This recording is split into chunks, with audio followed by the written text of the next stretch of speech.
জাহাঙ্গীরনগর বিশ্ববিদ্যালয়ের শিক্ষার্থী শারমিন জাহান খাদিজা সাভারে রহস্যজনক হত্যাকাণ্ডের শিকার হয়েছেন। ঈদুল ফিতর উদযাপন করতে পরিবারের কাছে ফেরার কথা থাকলেও শেষ পর্যন্ত নিথর দেহ হয়ে বাড়ি ফিরতে হয়েছে তাকে। নিহত খাদিজা কচুয়া উপজেলার ৬ নং কচুয়া উত্তর ইউনিয়নের তৈতুয়া গ্রামের মোল্লাবাড়ির সৌদি প্রবাসী শাহজাহান মোল্লার মেয়ে।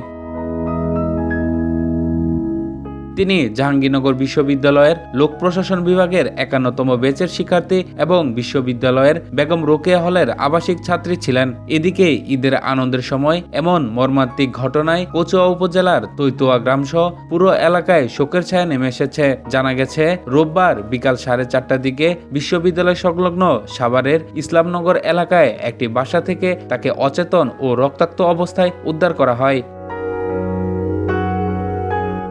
পরে দ্রুত সাভার এনাম মেডিকেল কলেজ হাসপাতালে নেওয়া হলে কর্তব্যরত চিকিৎসক তাকে মৃত ঘোষণা করেন। এই ঘটনায় জড়িত সন্দেহে ফাহিম আল হাসান নামে এক যুবককে জিজ্ঞাসাবাদের জন্য পুলিশ হেফাজতে নিয়েছে। ফাহিম ঢাকা কলেজের অর্থনৈতিক বিভাগের ২১-২২ শিক্ষাবর্ষের শিক্ষার্থী এবং কুমিল্লার মুরাদনগর উপজেলার বাসিন্দা। সোমবার বাদ আসর জানাজা শেষে শিক্ষার্থী শারমিন জাহান খাদিজার মরদেহ তৈতুয়া গ্রামের পারিবারিক কবরস্থানে দাফন করা হয়। নিহত খাদিজার চাচা মনির হোসেন এটি পরিকল্পিত দাবি করে এই হত্যার রহস্য উদ্ঘাটনের মাধ্যমে ন্যায় বিচার চেয়েছেন।